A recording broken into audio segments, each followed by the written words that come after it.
Hi, Keith here on Unsafe Space. Thanks for joining Rebel Civics. Today, Dennis Pratt of the Free State Project is going to join us. We're going to talk about the ongoing concentration of libertarians in New Hampshire. It's been going on for quite a while now. Don't know the exact number, but 10 to 20,000, somewhere in there. An increasing number of active, passionate, and tough libertarians are gathering together in one small state. It's an experiment in liberty that we can watch real time. So the people moving and the people there, they agree on the non-aggression principle, but pretty much everything else is open to debate. And they often disagree on things. So it's an interesting experiment. Success, though, is measured by two indicators that I've seen. One is the Cato 2023 Freedom in the 50 States Index. New Hampshire got the #1 spot again. And also the 2023 Fraser Institute Economic Freedom Index. That's for North America, states and provinces, US, Mexico, and Canada. New Hampshire ranked #1. That's an economic index. It's saying that New Hampshire is the most economically free state in North America. But with the success comes some contention and lots of forking of efforts. Dennis took a guess. There's 100 plus liberty groups within New Hampshire now, and it's expanding as more people come in. But that's a bug. That's not a bug. That's a feature. A lot of people call it a bug. It's a feature. We're not all machines in one cog rolling in the same direction. The snowball is obviously overwhelmingly rolling towards liberty in the free state of New Hampshire, but it's not always in the direction that every one of the 10,000 plus people would roll on their own. You can't get that with 10,000 people. So it's an interesting experiment to watch. I've been watching it for closely for 4 years now.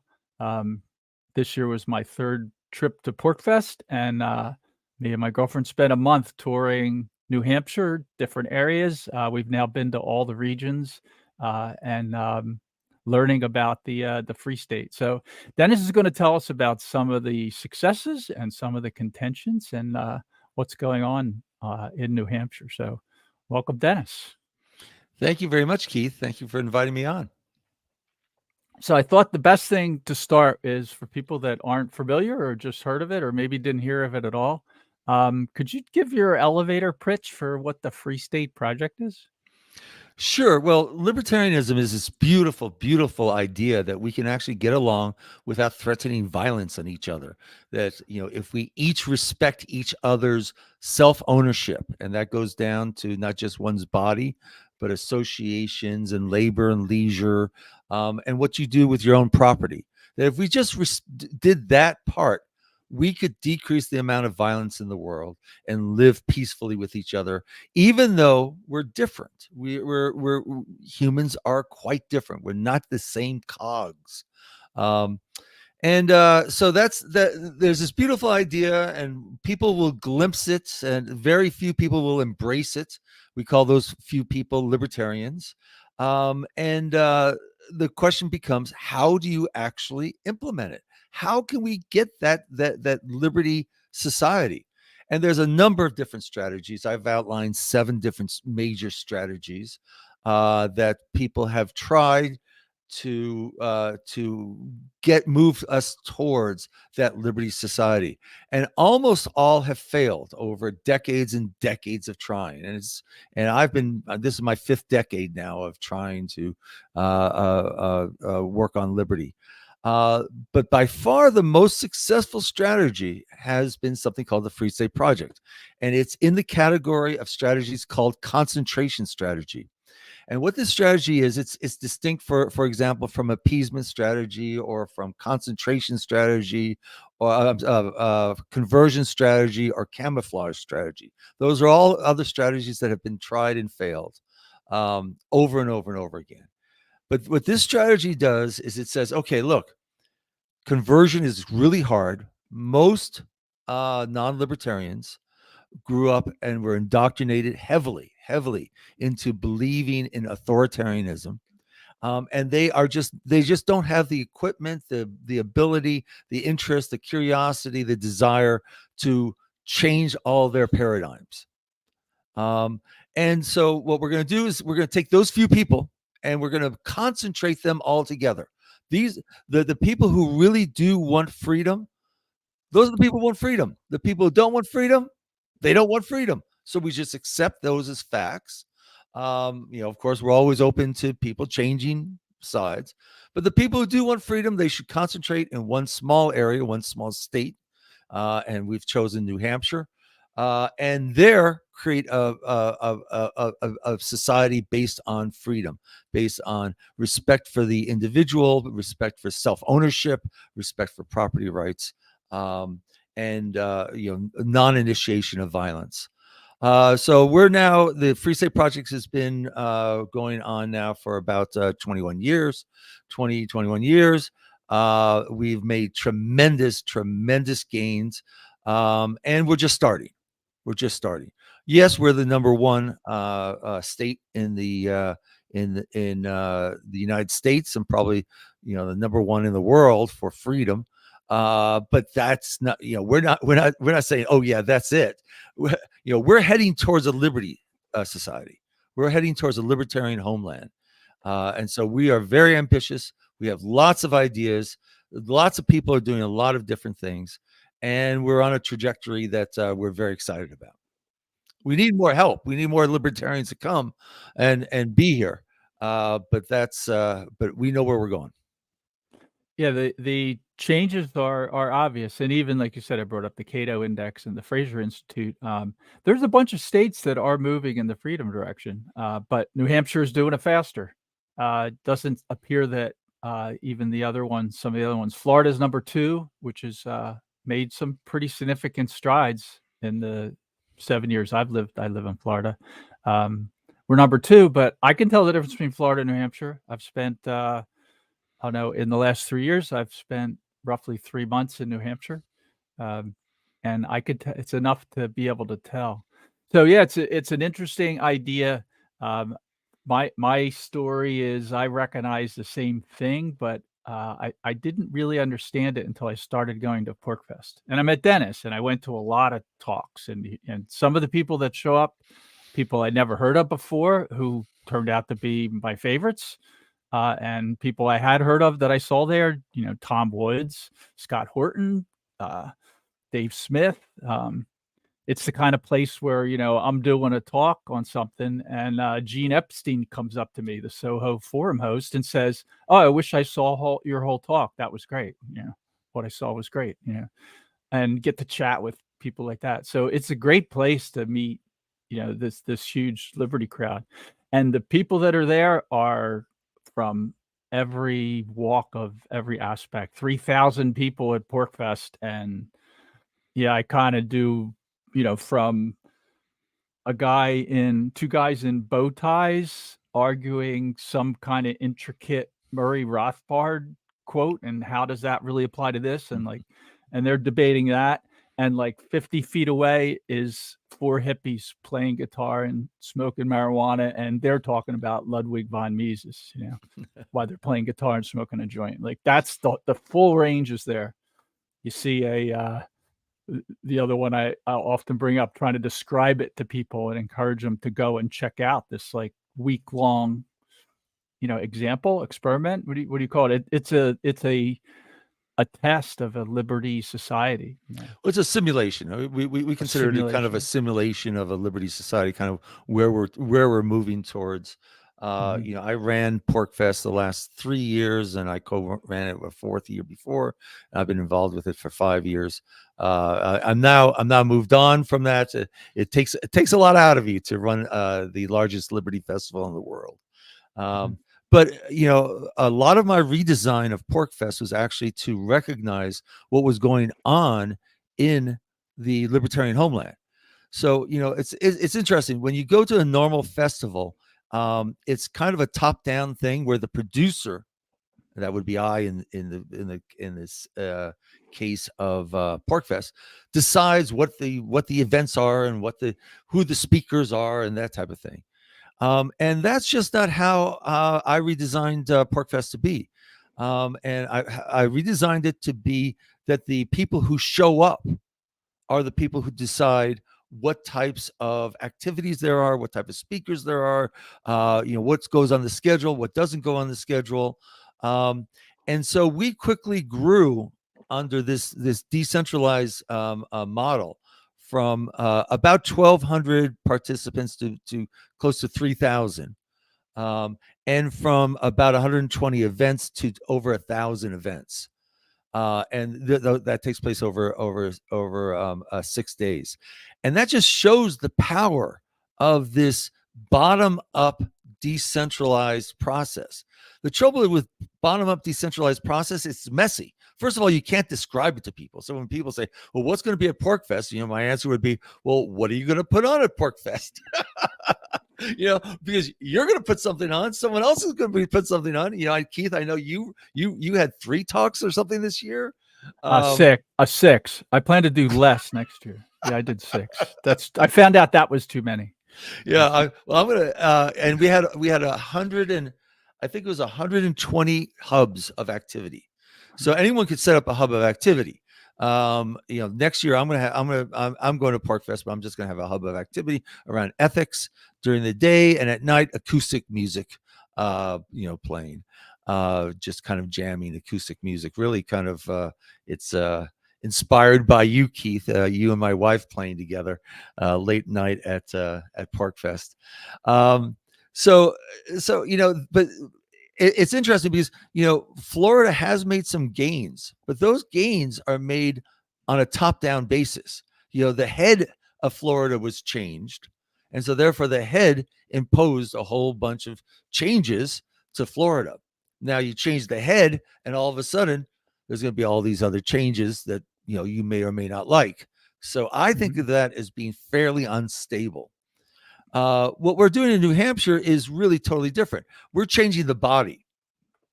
So instead of, putting in a libertarian head, we're putting in libertarian citizens.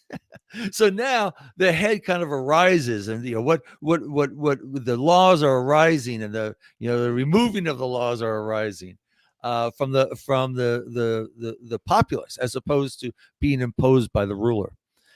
So it's a very different model. I think it's more stable.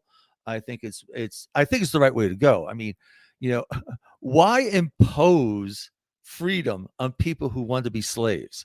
I mean, it's just, you're abusing these poor people. They go, but what am I going to do? Who's going to tell me how to live my life? Leave them be. And let's get together those people who really want to live their own lives, and are okay with other people living their lives how they choose, into one place, and there create the first ever libertarian society. And one of the interesting things about the specific location in New Hampshire, besides it has a roughly 1.3 million population, something like that. So the number of people you need to move relative to Florida, and caveat, just because I live in Florida, I'm not saying Florida is better than New Hampshire in freedom. It's not. Florida has 23 million, so you need 20 times the numbers here to do anything. That's not going to happen. There's not enough libertarians in the United States and Canada and Mexico to move here. One of the interesting things with New Hampshire, besides its size, is its neighbors. So people that actually do want to be tax slaves and have their every move directed, they really like the idea that the federal government decides how much water their toilet flushes every time they move the handle. Like, those people can live in Massachusetts, and if their brother lives in New Hampshire, it's probably close enough they can drive over and have dinner. It's a close situation. Florida doesn't have that. I live in South Florida. The next state is a whole day drive away. Like, for me to get to the border takes all day. It's too big. So Florida can't do that part either. New Hampshire has Vermont and Maine and Massachusetts bordering it. Those states are completely different. Vermont and Maine were like 47 and 42 or something, somewhere in that neighborhood on the Freedom Index. Like, if you prefer that, there's the neighbor. And Massachusetts is, not too far off the number 50, which is New York. New York gets the lowest score, of course, every Yeah, year. we're really supporting the socialists to move to Vermont, join Bernie and create a democratic socialist state, the first democratic socialist state, and really Mhm. lean into that. Mhm. And the idea would be, you drive north and you could turn right to get to a libertarian homeland, and you could turn left to get to go to socialism homeland. And, and it's up to you, it's up to you how you want to live your life. Mhm. We just need the libertarians here to create this. And we invite socialists to move to Vermont to create their perfect state. But yeah, Yeah, yeah. anywhere in New Hampshire, you can drive 30 minutes and be in whatever type of authoritarianism you want. The most authoritarian state is 3-hour drive away. New York State is 3-hour drive Yeah. away. So we get the people whom we call we're called free staters, and we call the people who hate us free haters. Free They hate haters. freedom, and they go, oh my God, you're gonna let us do what we want to with our own bodies. Oh, they get very upset about this. We go, look, 30 minutes, get a U-Haul, we'll help you. As a matter of fact, we have had an open invitation that we will help you find a place. We'll pack you up. We'll move you. Pay for the move. We'll fly you out to whatever state you want. If freedom really is something that you absolutely object to, why stay in the freest state in the world? That is just absolutely insane. And they go, well, you guys should leave. I go, well, where else are we going to go to? God bless you guys in Florida, but DeSantis goes, and who knows who gets in there. And now you've taken the head off, and it's a new head, and now you're heading in a different direction. No, we don't want to happen. I'd like to point out to the conservative, the hard right Republican Christian conservative crowd that DeSantis' first election, he won by 0.5% over a communist, Andrew Gillum. Yeah. Florida is not is closer to the edge than most people realize. We got Orlando, 2+ million, Miami. The Miami-Dade area is huge. I mean, those two places, both of those places are twice as big as New Hampshire alone in population, and they vote. Frankly, there just aren't enough libertarians. So it's taken us 21 years to get to this level of freedom here. We have parallel institutions, we have agorism, we have crypto, we have guns, we have all these different groups. We have 100 different groups doing all different types of things. We have community centers. We have, now that's on this small little state. So if you guys are 20 times larger, that would mean that we'd have to, it's like 400 years. It would take us 400 years to get enough libertarians in there to have the same type of infrastructure, to build that infrastructure in that population and in the area. And there just simply are not the number of, one, libertarians, and two, libertarians who are serious enough that they will actually move to create liberty for real in their lives. Right. So it's not just libertarians. It's not just people who hang out and say, oh, yeah, liberty is really important to me, but I'm not going to do much about it. It's people who are so serious about it, they pack up and they move. That's what we need. You have 20 years of data showing how many there are, primarily the U.S., right? Most people that have moved are already citizens of another state. Yeah, well, we do get a lot of immigrants, foreign immigrants, and they're actually some of my favorites, because they come, and they're coming. Some come from halfway around the world. Some come from Australia and New Zealand, places like that, and they're serious. They're like, I did not move halfway around the world for you to give in on this point. Yeah, I know they hold our feet to the fire. I know somebody from Brazil that went and checked it out. Moved to Manchester from Brazil to try it out. Well, you should see that Argentinians here are just going nuts with Malay's win. Oh yeah, and so we're getting we get like the minute by minute blows and gatherings, and people are they're cheering, and they're just so excited about doing it. Now, what is Malay, right? He is in as a country that has been socialist for a long time. Most of those people are really authoritarian. He's lopped off the head, but everything else is authoritarian. Everything else is authoritarian. So the poor man has I mean, that's going to be an enormous job, and God bless him. I hope he's successful. But the populace is really primarily authoritarian. I wrote almost 2,000 articles on Quora, which is a intellectual kind of competitive site, and about libertarianism. And one of my biggest articles was on why Somalia is not a libertarian utopia, right? Everyone says, oh, Somalia is in a libertarian utopia. And I had 5 major categories. My first category, though, was that there are no libertarians in Somalia. How do you have a libertarian utopia with Somalia? What people will say was like, oh, well, we'll take this god-awful authoritarian place, we'll take off the head, and that's libertarian. No, that's not libertarian. Libertarian is actually respecting each other's self-ownership, respecting each person as an individual, and respecting that they're going to be different from you, and allowing that to be. And that's not something that you.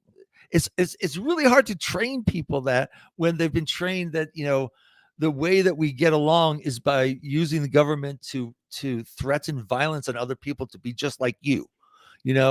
That's been drummed into our heads. Oh, well, what should the one law be for everybody, for all 330 million of us on this one stupid aspect that we could just as easily have a diversity around? The model doesn't work without the right people. So the libertarian model entirely relies on the people that you have. Yeah. You need to have libertarians to have a libertarian society.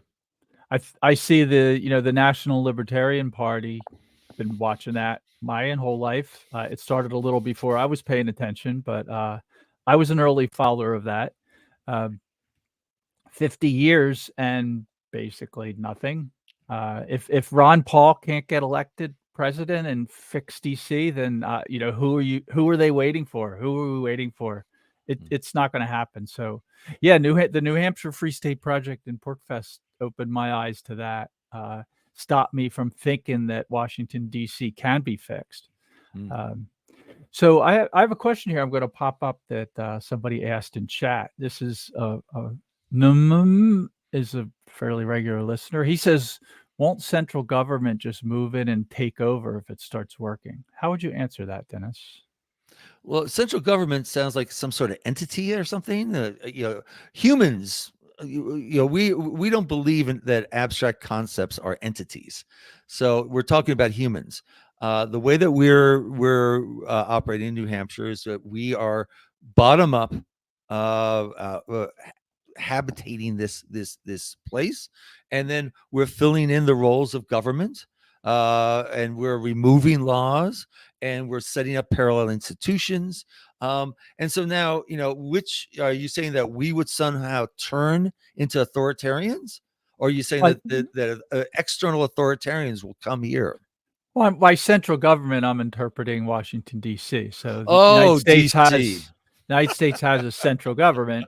Now, the longer term idea of some, but not all free state people, the only real libertarians to me, because I'm the only real libertarian, New Hampshire has to leave the Union ultimately. So my answer to that question would be, well, just leave the Union. Ultimately. I see what you're saying. Yeah. So, well, first of all, we invite DC and all the authoritarian 49 states, those pesky libertarians that are always bothering you about ethics. And why are you beating up on these people? Why are you kidnapping them? Why are you tasing these people? Why are you stealing from them? You can get rid of them. They're a pain in the ass. Send them instead to New Hampshire. It's an open air prison for you guys. As a matter of fact, we will build the wall. Yeah. Send us your libertarians. So for in our view, authoritarians should cheer that there's this outlet for the toughest people that are against their enslavement of other human beings, right? If you have your worst rivals there, and you can send them off to New Hampshire and be done with them, and they won't get in your way anymore. Do it.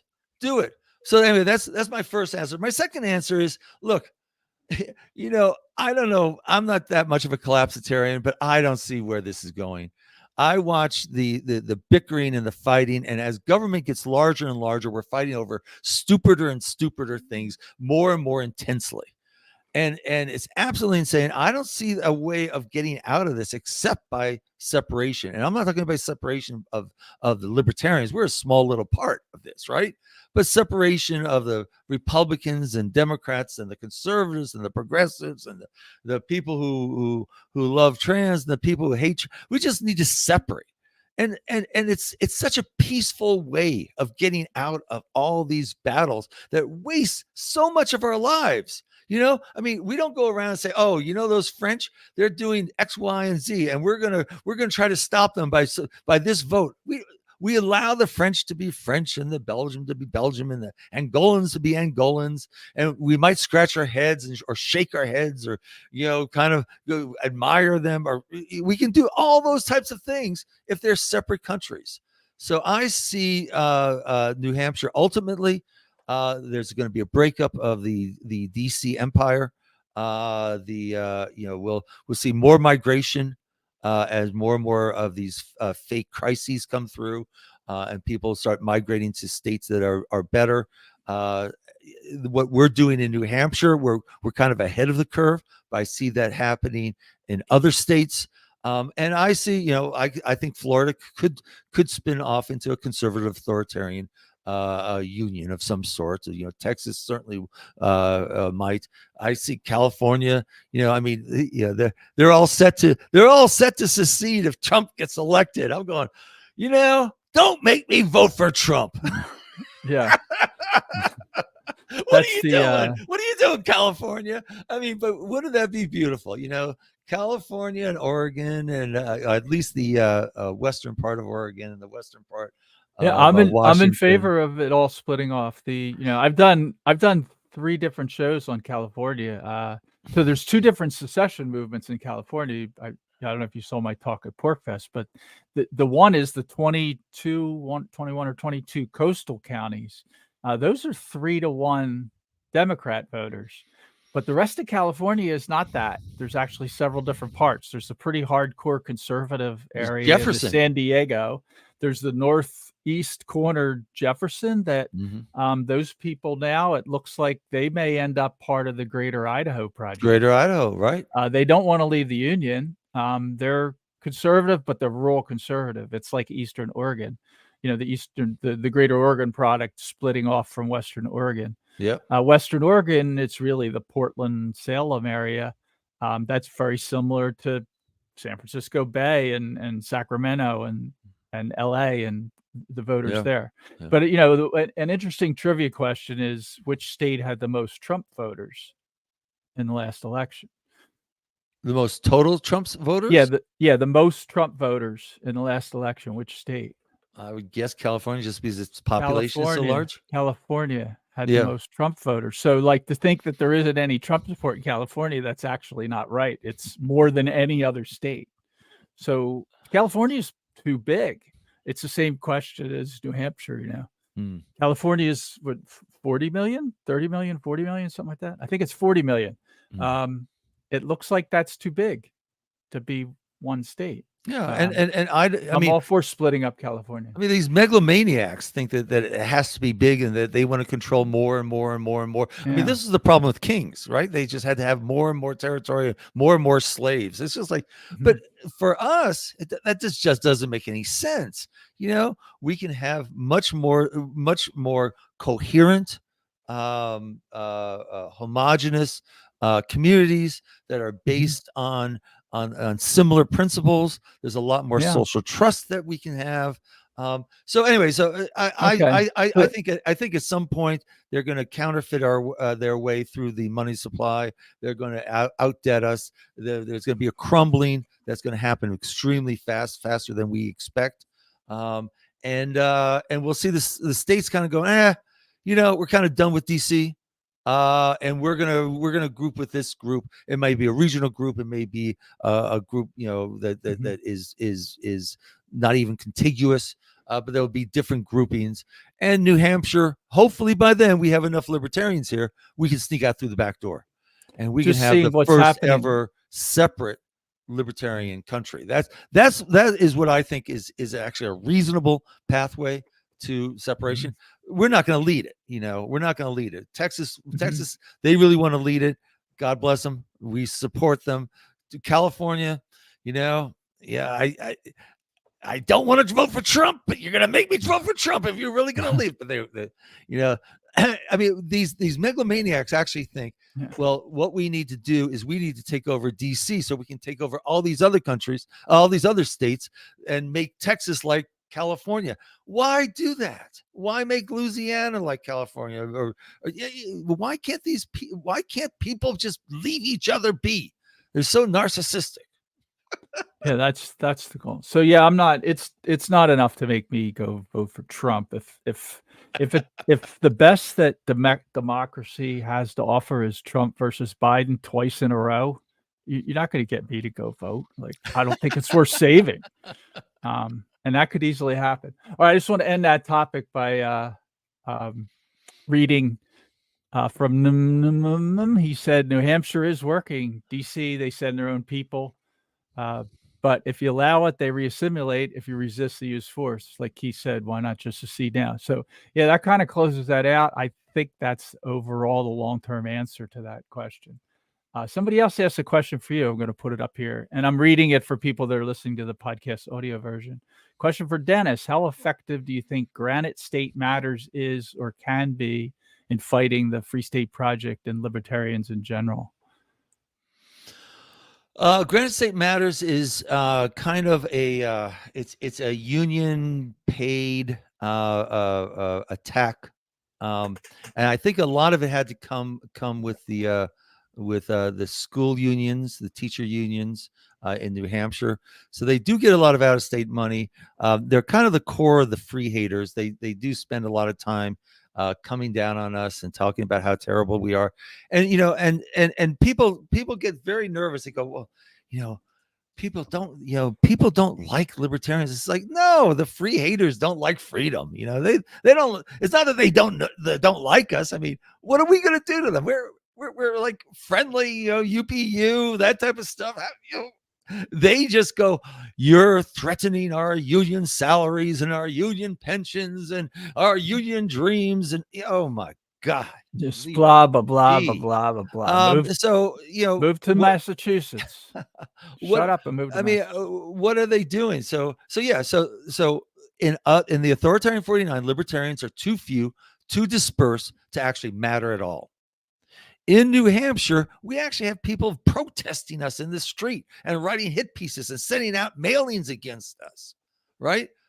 Why? Because we're bringing freedom. That's terrible. So they have to kind of put all these straw men up about us and that type of thing. We actually like their material. If you go to my Twitter account, I've had a couple months long a series of daily excerpts from some of their hit pieces, and we use it because we see the world very differently. To us, freedom is not something to be feared. To us, diversity is not something to be upset about. To us, using violence of the state to force conformity is not the way to go. So, what they say, we go, hey, if that's your complaint about us, we're okay with it. That makes sense. Now, of course, a lot of their complaints are the typical anti-libertarian stupidity type of things where they just don't understand.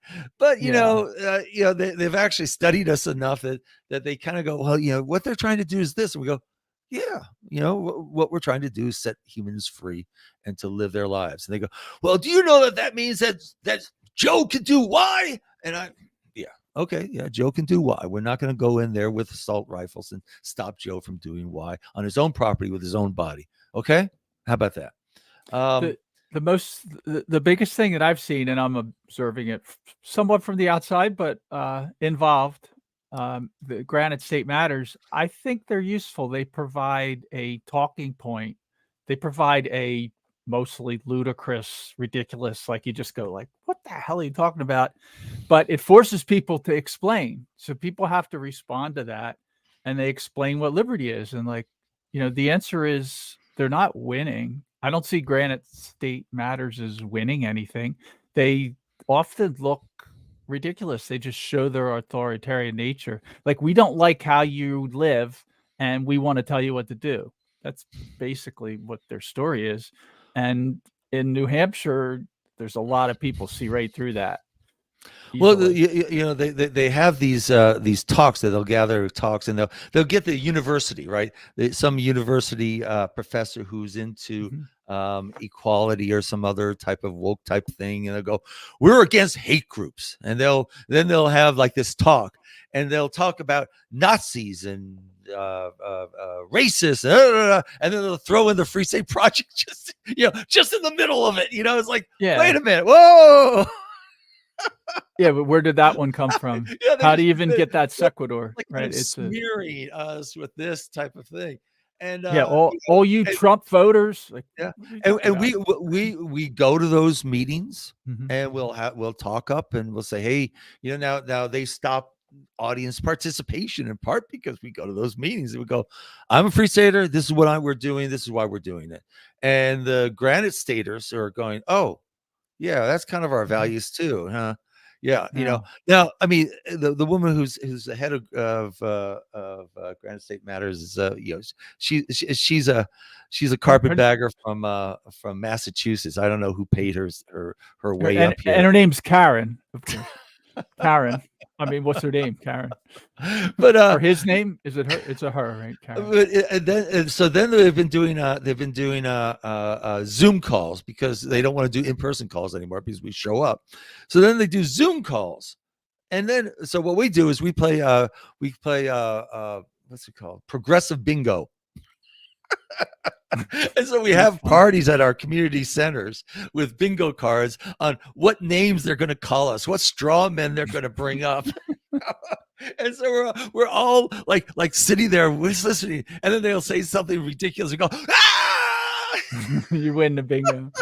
You have a bingo party and the yeah, but now that actually goes to the source, the core of our talk, though, because there are people here, libertarians here, who have moved here, and they are still trying to do kind of a conversion strategy or a camouflage strategy. So they've moved here from the authoritarian 49, where they were doing pretty much only conversion and only camouflage, and they come here to a concentration strategy. And then they go, well, look, really what we have to do is we have to convert everybody to libertarianism. And I go, that's really hard to do. I don't know that works. Or they say, we want to do appeasement. We want our current rulers to really like us. And so, so all of this stuff is bad press, and we have to hide better, and we shouldn't be saying these types of things. And so that's at one side. I'm going to talk about a number of these contentions that we have. So we have a whole bunch of people who are really working the political angle, and God bless them. I love them. I think they're doing a great job, and I want to support them. But then we also have people who are like LPNH, who is like, hey, we're going to say the most hardcore libertarian things, and it's going to outrage the most authoritarian people, and they're going to be screeching and hollering. And so those two groups keep fighting all the time, because it's like, it's like, imagine if you're trying to sneak up on a gazelle, right? And you're being really quiet and stuff like that. And some guy is next to you, go, hey, we're hunting a gazelle.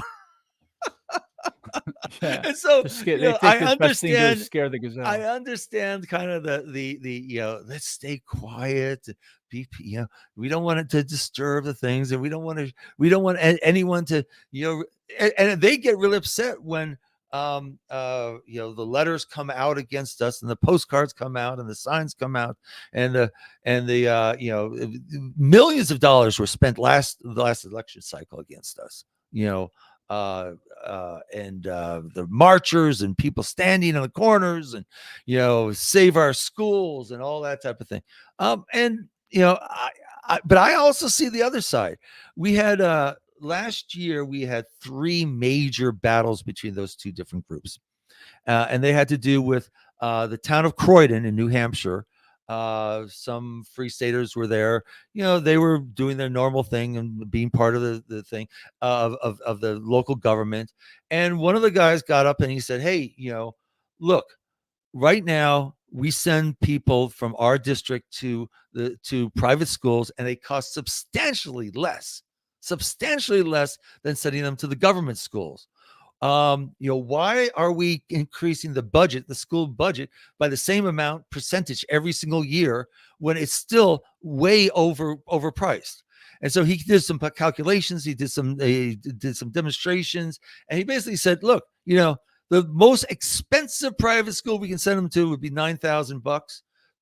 So let's say the government really stinks, so we'll give them $10,000 per student, and that should be the budget."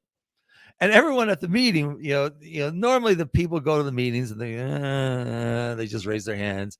We're kind of like looking around going, "Oh, that sounds kind of reasonable." So, it is reasonable. So they voted for it. And all of a sudden, the headlines were, "Schools budget slashed by more than 50%, and all we had millions of dollars come in from the unions, and shenanigans were done. They shenanigans all the way up to the state house. They overturned it, and I think illegally. Now, what did the politicos were kind of going, "Oh, we want to keep quiet about this. People are very upset, because of course we're being straw man, right? That we're cutting and hurting children." And it's like, no, you don't understand. We're not doing that. We're saying that this boondoggle going to cronies for not doing the job that they're supposed to be doing ought to end, and we ought to have some sort of budget constraint, right? There ought to be a budget constraint here, as opposed to just opening people's wallets. Our biggest tax here, we don't have income tax, we don't have sales tax. Our biggest tax are property taxes that go primarily to schools. So, that's going to be the next big thing, right? So, if you want to cut the property taxes on people who are retired, on people who are single, on people who want to move here, on people who are just starting up their houses and stuff. If you want to cut that, you have to look at this boondoggle for the teachers unions and the school blob that goes on and on and on. So you have to look at that. But the politicos are going, "Oh, let's keep quiet. We want to hide," and they all went under rocks. Well, okay, so we also have other groups here who are going, "This is exactly right. Let's stop this boondoggle." It's easy, yeah. And just shut down the and government. the people schools. hiding under the That's rocks are going, "Shh, quiet." So they're fighting in between themselves, with whether we talk about, is schooling to educate children? Is the driver of schooling the parent or the bureaucrat, right? Who makes these decisions? Can there be competition? These are all really important questions, and we have to answer it. Otherwise, we're just going to go bankrupt. And of course, the unions don't care because they're going to get the money first, right? But yeah, we're going to have the, so we had one group who really wanted to talk about those issues. Another group was just going, "Shh, shh, shh." Croydon is a good experiment because it's a small town and they've done a lot of things, right? They're talking about, well, maybe we should get rid of the schools. Wasn't that the place that, well, we don't really need local police. We can take care of ourselves. Let's just they got eliminate rid the of police the police department. Let's have a vote. Let's get rid of the police. We don't need the police. And That's the chief of police who got so upset about this, of course, he's got a cushy job because there's nothing going on in Croydon. I mean, and it's everyone's armed, everyone's looking out after each other. It's a neighborhood, that type of stuff. And there's a backup system that if anything really bad happens, you could do this and this. So they basically cut the budget out for the police. And so Zero. he to demonstrate how outrageous this was, in the middle of winter, in the middle of a storm, a snowstorm, he took off his uniform. Hey, here's your uniform, and he walked out buck naked. Well, not buck naked. I think he was in his underwear into the snowstorm. Nobody cared. He was so outraged that he lost his crony job. He lost his uniform. Yeah, leave your taxpayer funded clothes. They're ripping the clothes off of me. It's true, they were, because he's wearing taxpayer funded clothes. He was wearing. We want our clothes gone back, home sir. And sent it back. I mean, Go get another job. I think that was in the realm of reasonable possibilities. I just think when you fire them.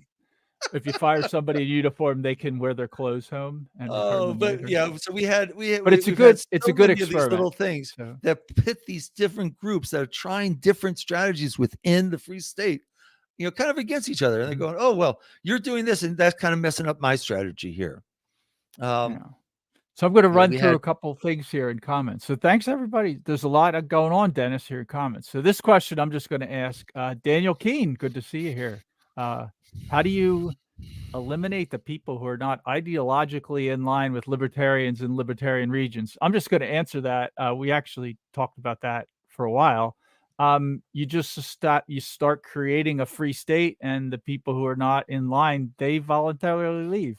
They sell their house to libertarians. So it's a 2-for-1. It's a win-win proposition. They leave a place that they don't like. They get a good price on their home. They move to a place that they love, they love, and then the people who move in are moving in because that's what they want. I mean, it's taking all this contention and releasing it by having people separate. It's a win-win scenario. That's the answer. And then he asks further, again, I'm just reading for audio people, chaos and anarchy isn't the answer to society falling apart. But we're not talking about society falling apart. We're talking about society getting improved. Chaos, I would argue, is what we have now with Washington, D.C. I live in a conservative authoritarian state. I think I have more chaos here than I would expect to see in a New Hampshire that left the Union. Anarchy is a separate question. Maybe we'll have to do a show on that. I'm not convinced that that's a bad thing, but that's a separate topic. But chaos and anarchy do not go together by any means. So that's overall the answer. I'm going to blast through a couple here. Fish Addict says to somebody else, I don't even understand your question. This is to somebody in chat, but I'm from the UK. We don't have states' rights at all. So England is a state. So for the British citizens, if you remember 250 years ago or so, we seceded from you guys. The treaty there, the Treaty of Paris, the one with all the 13 states, it's really 13 separate treaties. So New Hampshire is a state, England is a state. The Declaration of Independence says these United States, it's all 13 of them together doing the same announcement to UK. We are independent of the state of New England. So New Hampshire's a state, England's a state.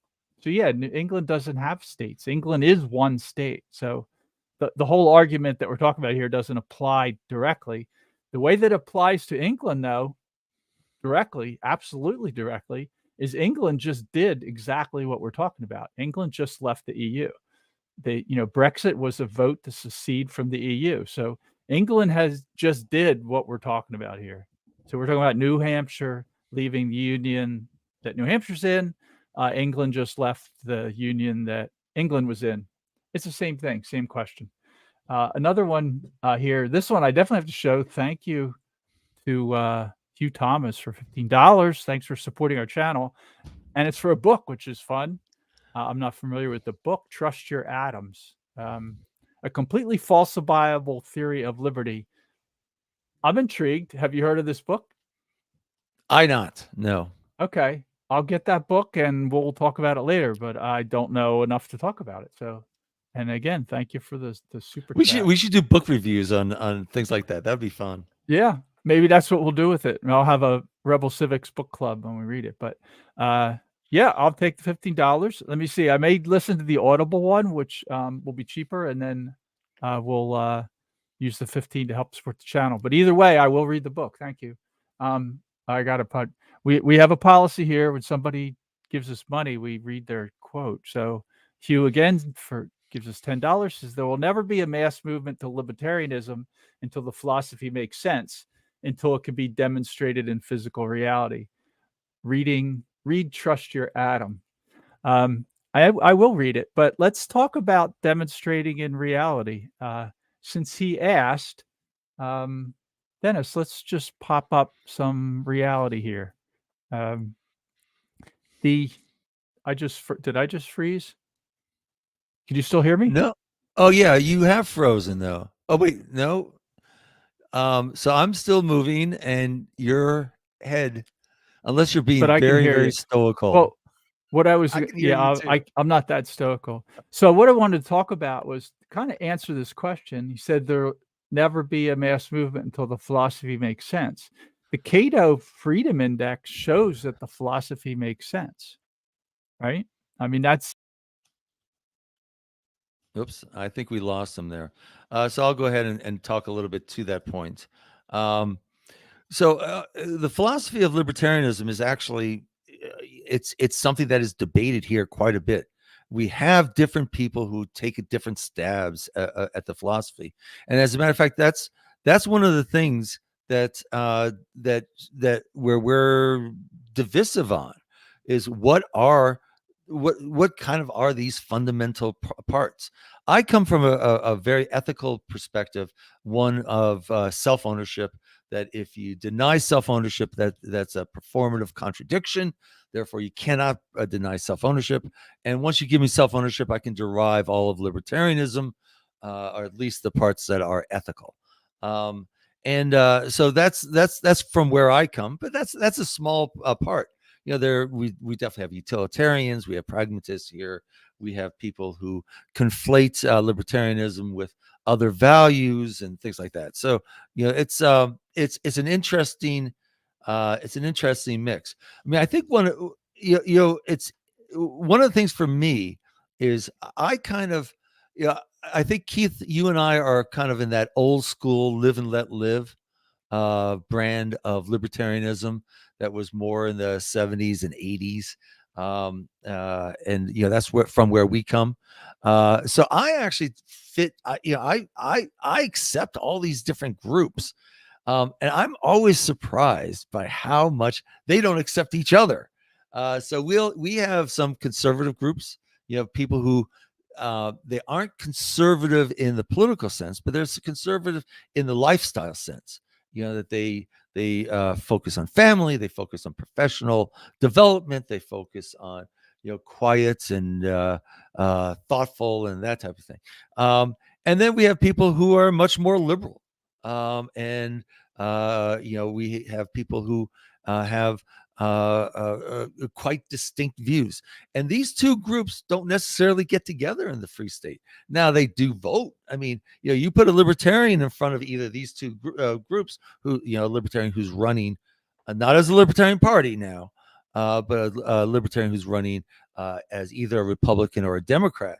And they're both going to be voting for that libertarian. They understand the value of freedom, but it's just socially, they're not going to be necessarily getting along, not going to be hanging out. They're not going to do groups together. They will work on coalitions for single things. So, for example, if you got rid of qualified immunity, you'd see, all these groups kind of going, yes, we need to do that. And they'll work very hard on that, crossing these divisions.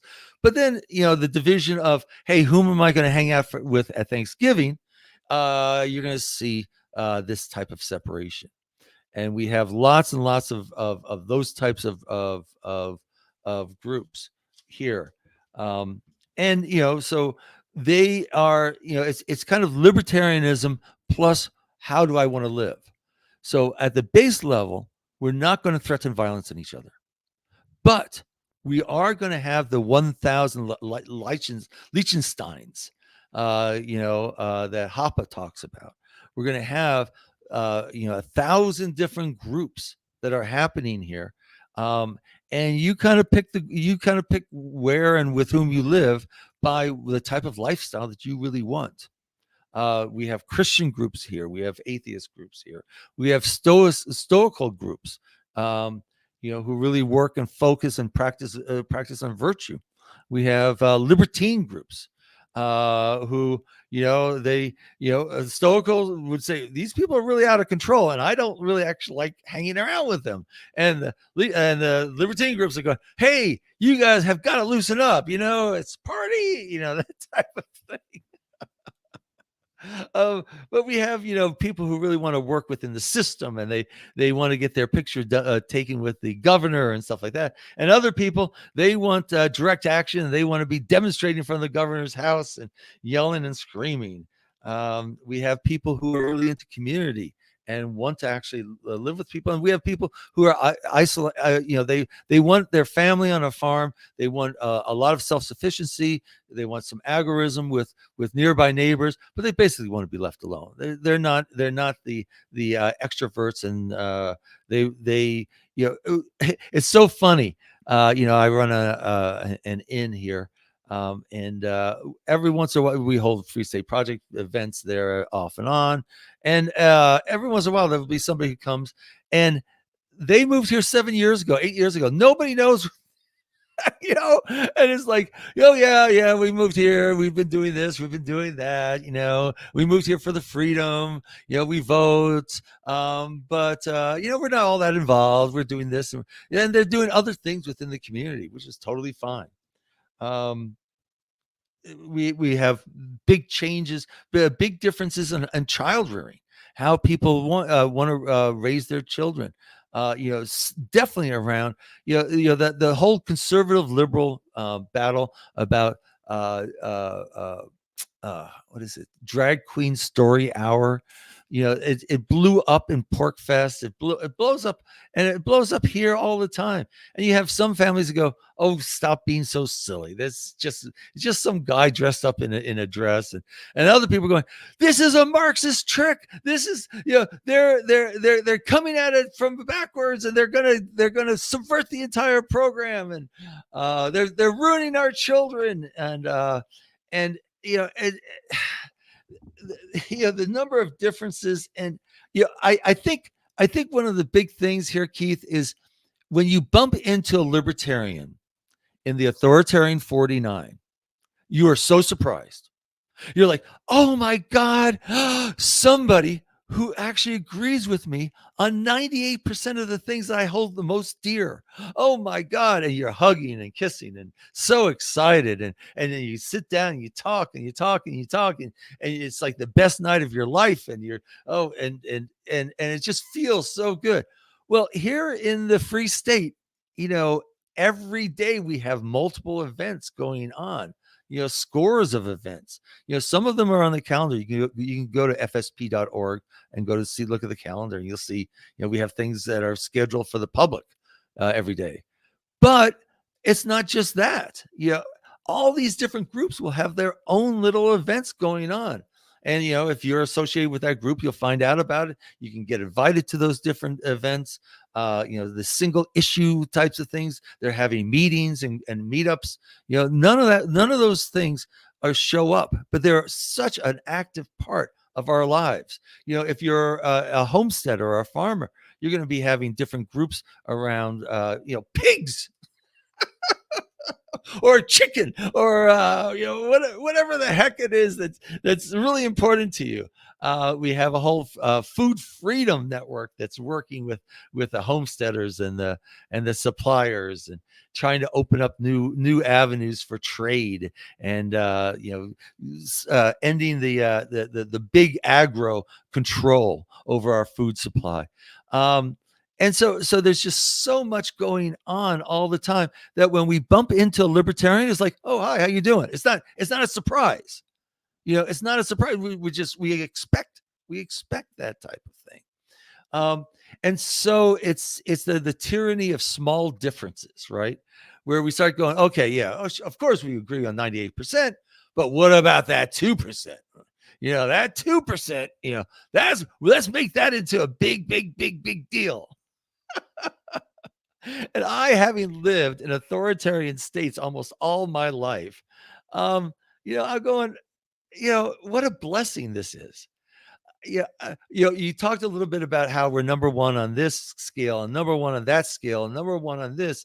We're top crypto, we're top guns, we're top, and we're top homeschooling. We're top, we're so good on so many areas. But what doesn't come into those indexes is what a relief it is to be in a place where you don't have you're not totally surrounded by authoritarians and all they want to do is enslave you, and you can't really speak out because they're just going to either dismiss you or call you crazy or call you selfish or call you a Nazi or call you something, right? We have so many times you're going into groups and stuff like that, and you can actually be yourself. You can say, hey, I don't believe we should hurt each other, and nobody's going to take off your head. Daniel Keene said, this guy's beliefs, he's referring to you, Dennis, only work on people who share the values. Exactly. That's exactly what we're talking about. Yeah. You brought up this is fsp.org, so you can check out that website. I popped this up while you're talking. This is the calendar for November. So I can tell you this doesn't happen in Florida. We were there for a month watching the calendar, and I went to several events, the Shell and a couple in Manchester I went to. I went to a music event in Southern New Hampshire that was on the calendar. You could go to something every day in New Hampshire. And some of these days, on the weekends, there's 4, 5, 6 things you could go to. And New Hampshire's not that big. You can drive the whole state in one day. Yeah. This is what happens when libertarians concentrate, right? This is you get this effect. I wanted to talk about the numbers. So I really want to get back to this question that Hugh had asked. Oh, and I have to pop this one up too. Thanks again, Hugh. I think Hugh gave us enough to buy 2 copies of the book. So maybe I'll send one to you, Dennis, and we'll do a book club on this Trust Your Atoms. So thank you, Hugh. We really appreciate that. And I'm going to siphon off some for Carter to keep the lights on. He's, keep the website going and the streaming and our channel that allows us to do this, our StreamYard account. So totally appreciate that. We're trying to make this like sort of come close to breaking even. That's our overall goal. And if it takes off, that's great. But otherwise, helping to pay for the servers, we rent a server and all that, is great, and helping us with our streaming licenses. Anyway, I was going to, as far as the question demonstrating in reality, my view, and we can argue whether what Cato's index actually is, there's an economic freedom and a personal freedom. So I see this as a demonstration in objective reality that what is happening in New Hampshire works. So New Hampshire happens to be the highest per capita income in New England. It's listed in Cato as both the personal and economic freedom top. I'm going to go into New Hampshire briefly here. New Hampshire's been number 1 since 2012, and it was only number 2 before that. By the way, Florida, I'm not really plugging Florida. I'm not arguing for Florida over New Hampshire, but I think Florida was number 1 for these couple years. And what's been happening is the lines are both going up. Florida is actually getting freer, but New Hampshire is getting freer faster. And you can see that if you go to this Cato, freedominthe50states.org, this Cato index, you can click on whatever you want. And you see these graphs. This is, of course, graded on a curve. It's not an absolute number. It's number 1 at 50. There's state taxation. There's government consumption.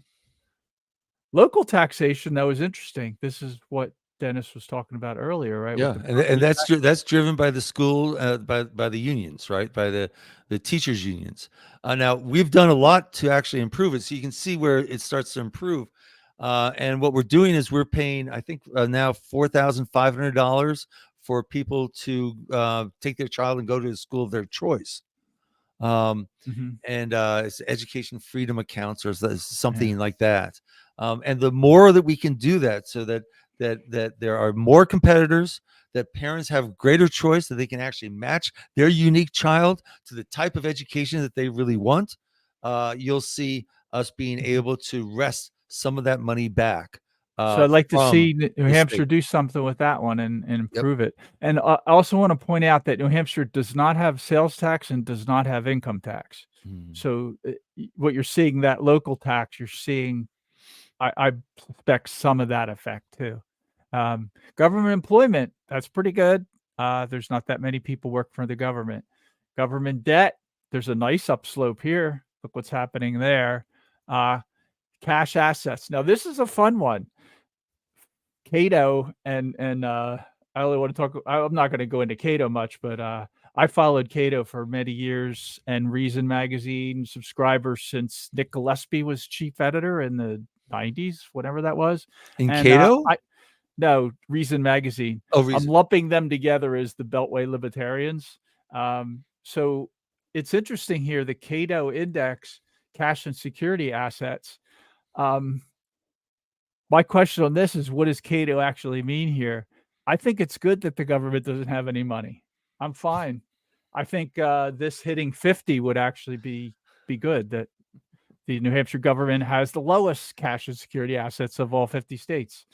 That's freedom to me, but that Cato may not agree with that. That's I don't want to harp on Cato. Most of this stuff is really good. Regulatory freedom. I'm just going to pop through a bunch of them. This is a clear one. Um, and again, I'm answering Hugh Thomas's question about objective reality of liberty. Look at that slope. That's a hell of a trend there from 2000. This is a 22-year trend. It's pretty clear. Regulatory freedom, land use freedom, that's creeping up. Health insurance freedom. Actually, the land use is probably one of the biggest topics right now amongst the libertarians. It's Jason Sorens who basically spurred the entire Free State Project with a paper in 2002. Short, like one pager paper saying, "Hey, you know, um, in 20 years, the Libertarian Party is not going to be successful because it's got this bad model. What we should do is just concentrate." And so, but anyway, this is his big area. This is his big area of research about land use and zoning, and how zoning. Yeah, it's so funny because, of course, the authoritarians, they think that zoning requires yet another authoritarian program of the government doing stuff to solve the housing crisis. And it's like, no, all you have to do is stop all the constraints on land use. All of a sudden, you're not gonna have any housing problem. So anyway, so he's been doing a lot of work there. A lot of people have been very excited about this area. That's good to hear, and I see a little bit of improvement, but that is one area that's interesting about New Hampshire. It does, I live in a property I own in Florida. Florida is actually quite a bit better than New Hampshire on that particular one. Single that one out. Health insurance, something cool happened in 2011, but that one looks good. Labor market freedom, kind of in the middle of the road. This one I love, lawsuit freedom. They're at the top there. Occupational freedom. This is a good one. I saw last year New Hampshire got rid of a bunch of occupational permission slips Yep, where, yep, and that's been a big emphasis here. So now, basically, if you're certified by one of the authoritarian 49 states, you're also certified in New Hampshire, which it breaks the back out of these cartels that are in New Hampshire. But what a service to the citizens in Granite State, and what a service to people who are moving here, to the blue collar people and people like that, that they can actually ply their trade without having to get some sort of special permission slips from this government, of by some bureaucrat. It's a great idea. So yeah, if you're a plumber, if you're a hairdresser, if you're an electrician, and you got a permission slip from your state, you can go to New Hampshire and just show it. Here's one, for example, where Florida is horrible on. They were arresting people in the last hurricane because Fort Myers was devastated. I mean, completely ruined. Neck deep water throughout the town, and bridges blown down, and everybody's roof's gone, and that sort of thing. And some roofers from Texas came. They're helping out. They show up with their truck and their tools. Yeah, Florida, they're arresting people that do that. Like, oh, you don't have a roofing license in Florida. Like, A roofing look, license. you have to have a roofing license in Florida. People, they arrested people. So I'm glad to see that one. Occupational freedom. My girlfriend has it's called a cosmetology license. Renata has the Florida. She thought she was going to do it, and she found out the hairdressing business is so full of catty. I won't go any further, but she never did it. But she has a license, so she cuts my hair. So just for fun, we have it framed, hanging up in our porch where she cuts my hair. So if the police come, you say, no, it is legal for Renata to cut my hair. Yeah. And of course, from an ethical perspective, you should be able to do whatever you want to do with another person, consenting adult. And this idea that we are owned by our rulers, and that we may not use our bodies unless we get permissions from our rulers, that body use, our own body use, is permitted by our rulers. That is a form of slavery. That is basically assuming that the ruler owns us. And of course, that's been the kind of the slavery to ruler philosophy since the Pharaoh's time, where we had to build his pyramids, and of course that's what we did because he was a god. And it persists to today, and only a libertarian society will get rid of that. I'm just going to pop through some of these really quick. So again, we're answering the question about objective reality. Can liberty work? Incarceration, arrest. It's up near the top on that. Gambling freedom.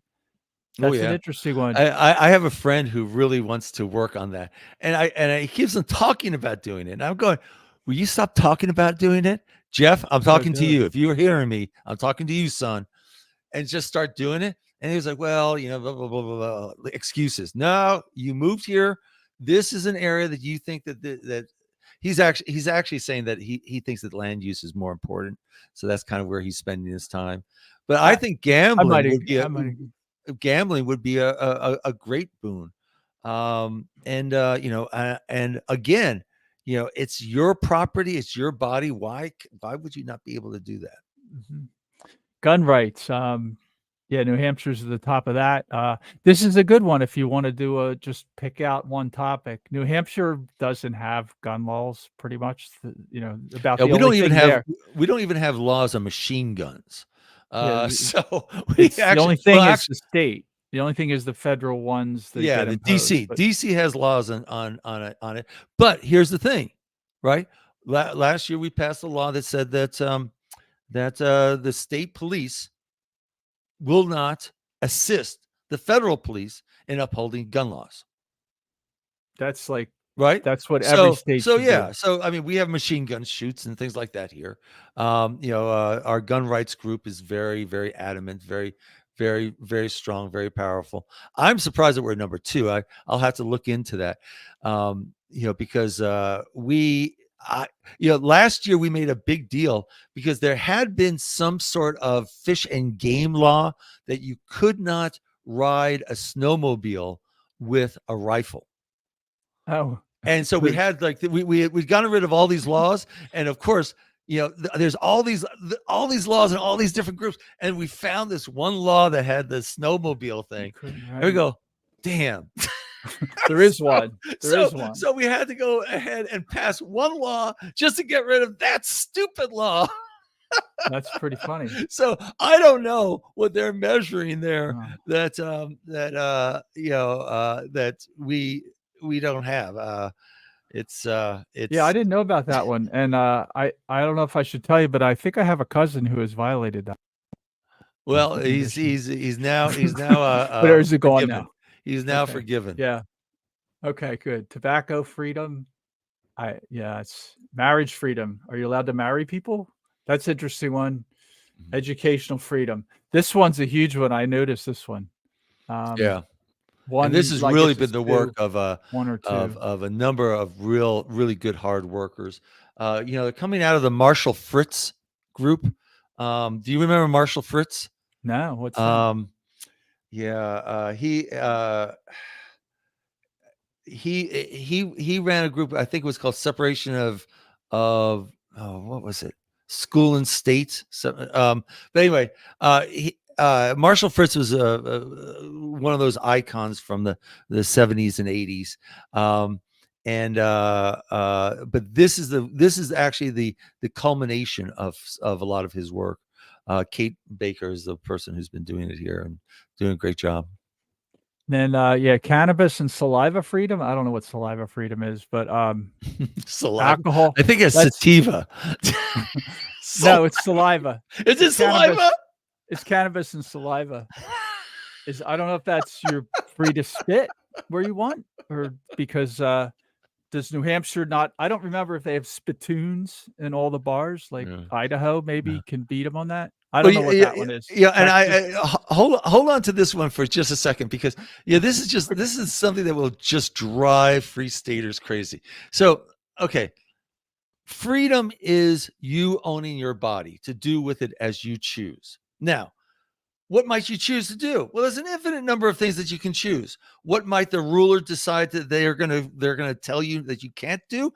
An infinite number of things. So, what Cato's index is very great on is that it distills 230 different variables of freedom, all down into eventually a single index of freedom. And so, a state might be low in some areas, high in some areas, and then they come up and they go, okay, so generally they're here, relative. Now, most people don't have the brain power to do 230 variables, right? They just don't, they can't do that. So they use proxies. One of the biggest proxies is marijuana, cannabis. And so they go, well, New Hampshire doesn't have legal recreational marijuana. And they just go on and on about this. And I have to tell you, it does kind of suck. But on the other hand, the way that the laws are written in the authoritarian 49, it creates whole new agencies, whole new government levels, whole new types of surveillance, whole new crony classes and cartels. And so part of the problem is that we have kind of the establishment Republicans and fundamental Republicans who will go, we don't want any legalization of marijuana. It's the evil weed. Oh my God. We have the Democrats say, yes, we want marijuana, but we want to tax it like crazy and create this whole new unionized group that will oversee it and stuff like that. And then we have the Liberty Republicans, right? These are the real workhorses in our society. And they're saying, hey, it's a weed. It's just grows and it's your body. And so what are we talking about here? So we've been having this kind of three-way battle ongoing for years where, the Democrats want to turn it into some sort of large bureaucracy and tax it like crazy and oversee it. The Republicans don't want it at all, or then they want to stiffen penalties all over the place. And the Liberty people saying, can't we just leave human beings be? What's going on here? So my hope has been for the last number of years that we are going to have the most, yes, will be the check mark that recreational cannabis is allowed, but it will be like the most allowed. It's kind of like our guns, there's no laws on the books about guns, and we won't support DC doing guns. I mean, that level of freedom. It's been very hard. It's been very hard. We have a lot of the Liberty Republicans allies in the Republican Party in the House. They don't see the cruelty of this. They don't see the ethical violation of this. They don't see the absurdity of this. And they're scared, they're going, oh, I don't want to go against this because somebody will say something bad about me and think I'm a pothead. And I was like, oh God, stop it. But it's just one variable. And so people will often say, well, we're more free because we have legal marijuana. And it's like, well, okay, that's one variable out of, for Cato, 230. But so many of the things that we free staters are working on are not even included in the 230. And I'll just give you the one I'm working on right now is medical aid in dying. So autonomy in dying. So you're on your deathbed, you're miserable, and you have the option of starving to death, being in pain, and having one of your organs fail, or dying of thirst. Right? They put you into a coma, and then you just die of thirst after 3 days. And this is supposed to be a good way of going. Well, why can't you, as the owner of your body, make a decision? Hey, it's time for me, and I would like to go out peacefully in my sleep. Why can't I do that? Now, that's not one of the issues. That's not one of the things that Cato measures. But we have now what we're calling the Live Free, Die Free bill. And it's going to be a big issue coming up in this next legislature. And we're going to have kind of the same type of battles, that we have with the Democrats wanting to, totally turn it into some sort of agency. And the Liberty people saying, hey, it's your choice. And the establishment going, we're not going to allow anyone to do anything. It's, oh my goodness gracious. It's hard to get people to just leave people be. Now, the more Liberty people we get here to the state, the easier it becomes, because we have more and more people voting. We have more and more people in the House. We have more and more people in the Senate. Eventually, we have the governor's office, but we don't have the governor's office like with just one person in the head. We have the governor's office with a whole population behind him. So I want to just point out, thanks to Tiny Methyl Trees for a little fact check there. The Selena that's in there, saliva, I actually did it on purpose because I don't know what this marijuana and Selena is. So I use spit because I know what that is. But anyway, I dropped an I there, and I got called out on that in chat, which for people who watch Rebel Civics, they know that I may grumble and moan a little, but I actually appreciate it. So thank you. It's a psychoactive herb. I've never heard of it. Sorry, I guess it's one of the many psychoactive herbs that I've never tried, which is most of them. But anyway, there's a ton of chat here. I'm not going to go through anymore. I wanted to pop up one more thing before we shut this down. We've been talking for almost an hour and a half here, but could you tell us about the Independence Inn? And I'm going to open it by saying that I stayed there for 4 days, 4 nights, and it's in kind of west of the Portsmouth area, and a great spot to be exploring New Hampshire, which is what we used it for. So, yeah, why don't you tell us about that? Yeah, well, we got the Independence Inn primarily because it's kind of in the heart of Liberty. It's at the juncture of what I consider to be 4 different regions: the Seacoast region, which goes along the Atlantic Ocean; the Lakes region, which is Lake Winnipesaukee and all that beauty up there; the Merrimack River region, which includes Concord, which is our legislative center, but also very importantly Manchester and Nashua, and then the southern region, which is the place that's closest to Massachusetts, and there's a lot. It's a very distinct group. And for reasons that anyway, the Independence Inn is right at that juncture, so it's a great place to go if you're curious about what the heck's going on here and you want to come out to vacation. So I say, why go to Amish country when you go to libertarian country? You're not going to become an Amish, but you might become a libertarian and be a libertarian. You come out here and see how we live. And stay at the Independence Inn. We'll give you a great deal. You DM me before you make your plans. Before you start making your plans, DM me and talk to me.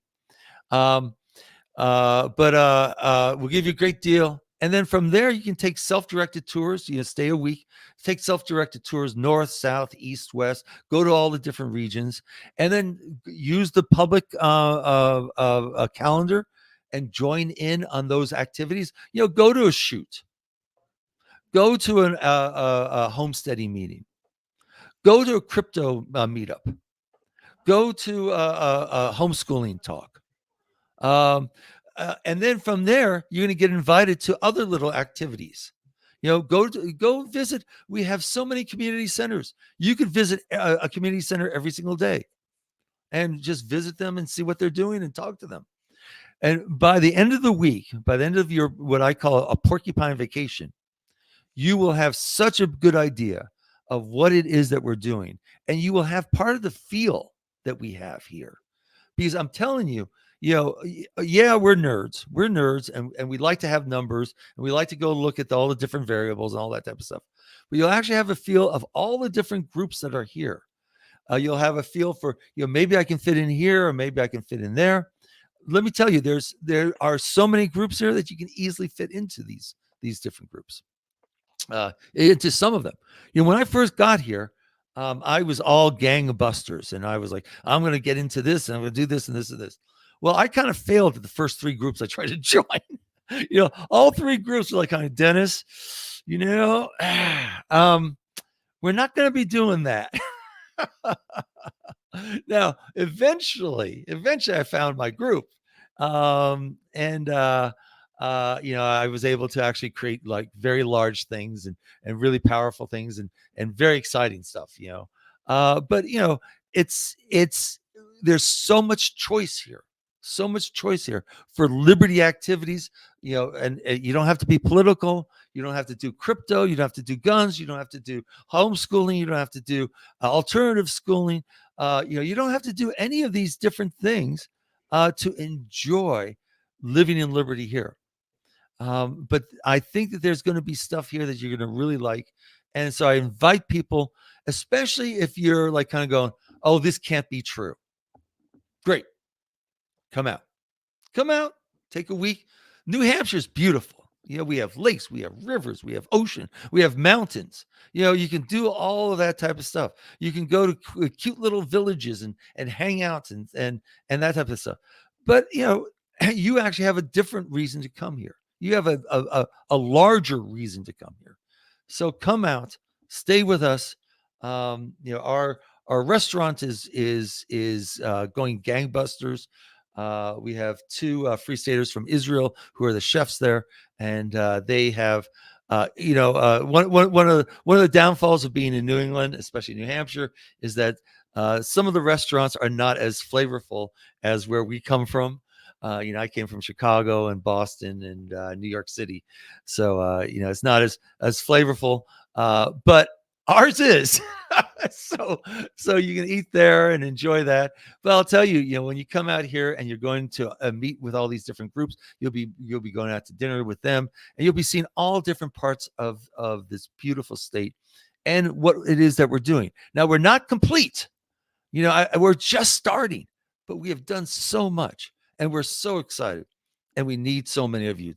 So please come out and just take a look. You don't have to say, oh, I'm moving to New Hampshire or anything like that. Just come out, bring your family. We have a room at Heartwood that we had a family of 7 stayed in that. It's got 2 rooms and a adjoining thing, and their kids all slept in. Anyway, so come explore. You'll enjoy, and love to see you. Most porcupines love to see people coming and visiting, because they hope to heck that by your coming, it's going to reduce the load. I mean, we're doing a lot of work here. We do a lot of work. And the people who say, well, when you get X freedom and Y freedom, then maybe I'll consider. It's like, no. We need people now who are going to help us build. We need you to create those types of freedoms. So please stop being a looky-loo. Come out, visit. You'll love it. Yep, I can attest. Go check it out. It's a good place to base it from, and yeah, I thoroughly enjoyed staying there. We're going to stay there for a bit next year too, and go to the Shell, go to some of the Manchester events. I'll bring my guitar. I just want to pop back up to check out fsp.org, the Free State Project, for more info on the Free State. And Dennis, there's Dennis's Twitter address there. Twitter at Dennis Pratt V. He's a blast to follow. But yeah, hold on to your socks there. But yeah, he's fun to follow.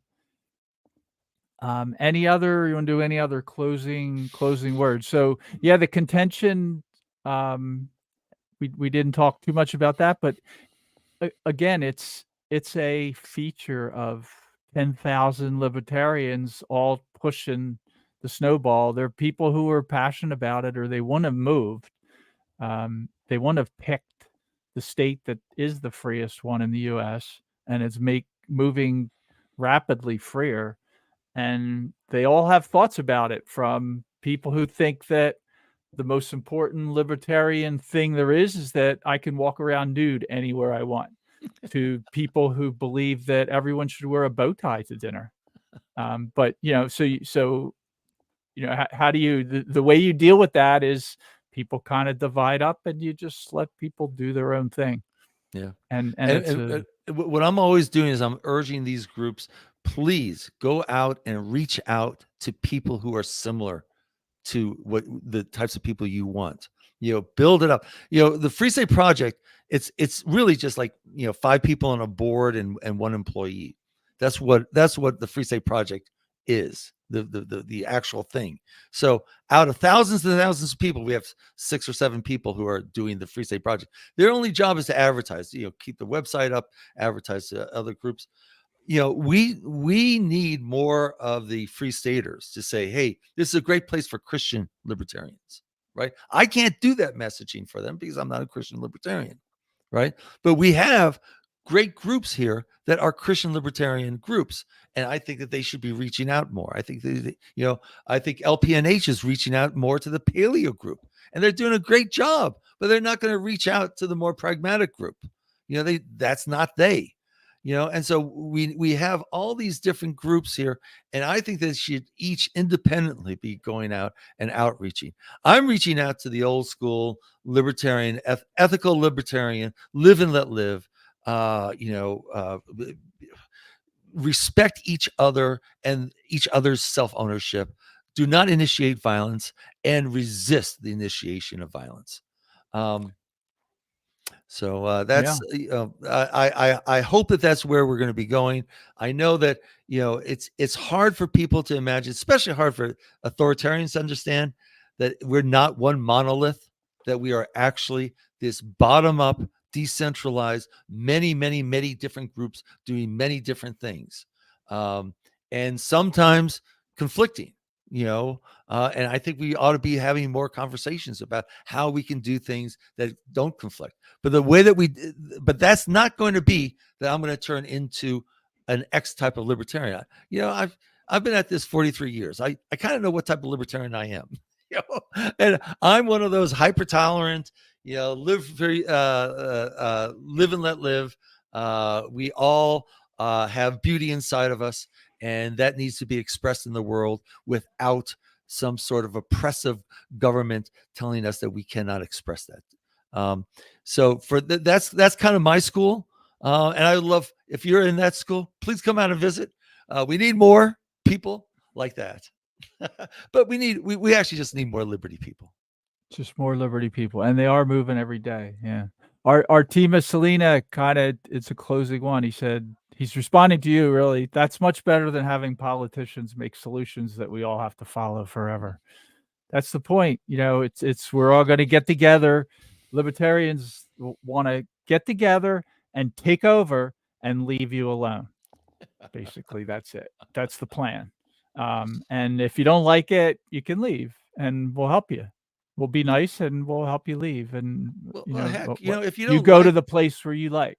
If you That's don't the like it, idea. you can create your own little Liechtenstein, and you can be as oppressive to each other as you consent to be.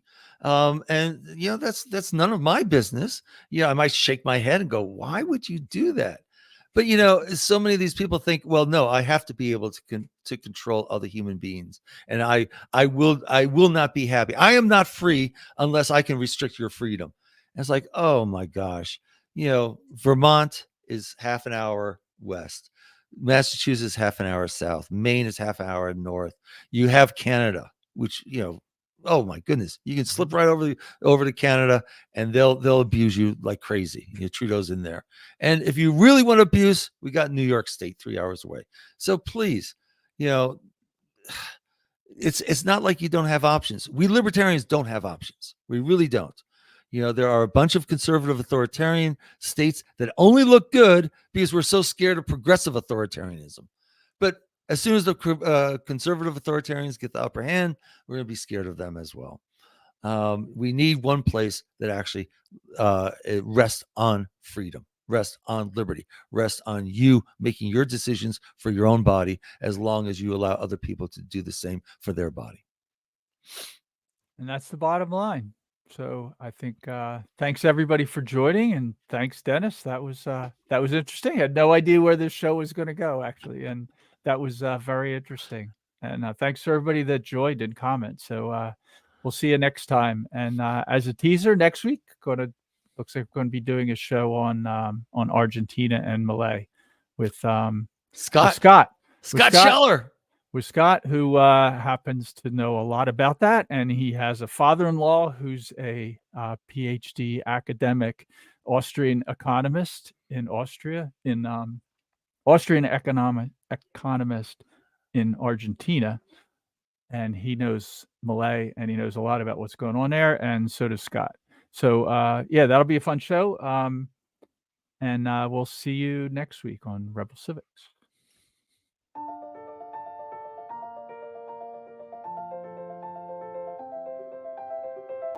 This production was made possible through the generous support of our members.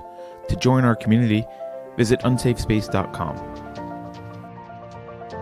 Unsafe Space is an online publication for individualists interested in subverting authoritarianism and ushering in the next Enlightenment. For biting analysis and nourishing composition, or to sign up for our weekly news brief, The Abstract, visit unsafespace.com. Thanks for joining us today.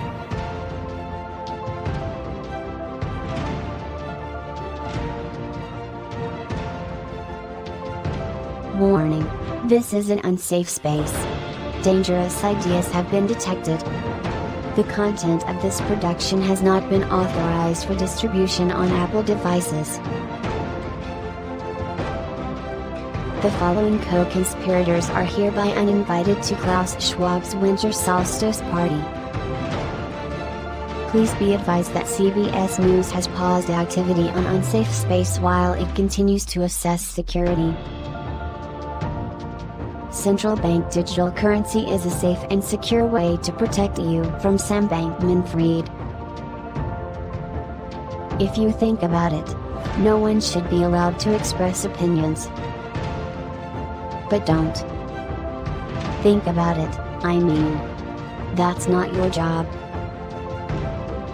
Thinking has been scientifically proven to be less efficient than compliance.